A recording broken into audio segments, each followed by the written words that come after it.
2 Samuel pasal 5. Daud menjadi raja atas seluruh Israel. Lalu datanglah segala suku Israel kepada Daud di Hebron dan berkata, "Ketahuilah, kami ini darah dagingmu. Telah lama ketika Saul memerintah atas kami, engkaulah yang memimpin segala gerakan orang Israel, dan Tuhan telah berfirman kepadamu, engkaulah yang harus menggembalakan umatku Israel, dan engkaulah yang menjadi raja atas Israel." Maka datanglah semua tua-tua Israel menghadap raja di Hebron. Lalu Raja Daud mengadakan perjanjian dengan mereka di Hebron di hadapan Tuhan. Kemudian mereka mengurapi Daud menjadi raja atas Israel. Daud berumur 30 tahun pada waktu ia menjadi raja. 40 tahun lamanya ia memerintah. Di Hebron, ia memerintah atas Yehuda 7 tahun 6 bulan. Dan di Yerusalem, ia memerintah 33 tahun atas seluruh Israel dan Yehuda. Daud merebut Yerusalem dan menetap di sana. Lalu raja dengan orang-orangnya pergi ke Yerusalem, menyerang orang Yebus, penduduk negeri itu. Mereka itu berkata kepada Daud, "Engkau tidak sanggup masuk kemari. Orang-orang buta dan orang-orang timpang akan mengenyahkan engkau." Maksud mereka, Daud tidak sanggup masuk kemari. Tetapi Daud merebut kubu pertahanan Sion, yaitu kota Daud. Daud telah berkata pada waktu itu, "Siapa yang hendak memukul kalah orang Yebus, haruslah ia masuk melalui saluran air itu." Hati Daud benci kepada orang-orang timpang dan orang-orang buta. Sebab itu orang berkata, orang-orang buta dan orang-orang timpang tidak boleh masuk bait. Dan Daud menetap di kubu pertahanan itu dan menamainya Kota Daud.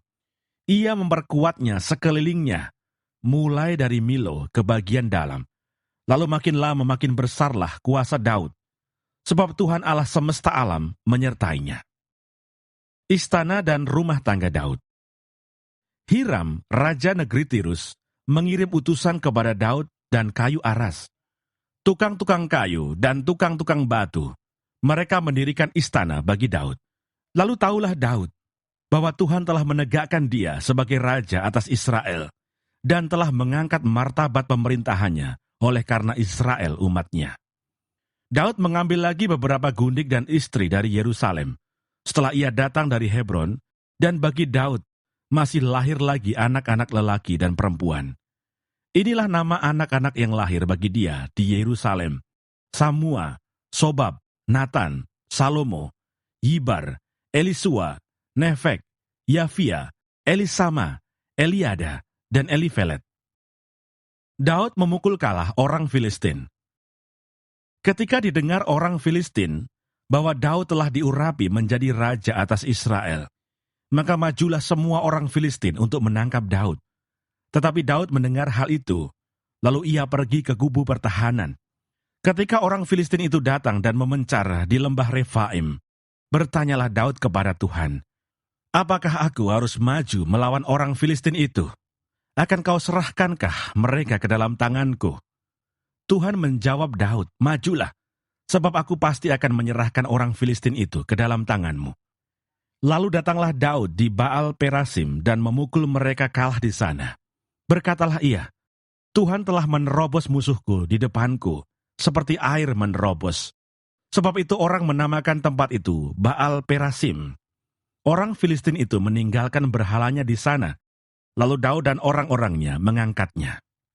Ketika orang Filistin maju sekali lagi dan memencar di lembah Refaim, maka bertanyalah Daud kepada Tuhan dan ia menjawab, "Janganlah maju, tetapi buatlah gerakan lingkaran sampai ke belakang mereka, sehingga engkau dapat menyerang mereka dari jurusan pohon-pohon kertau.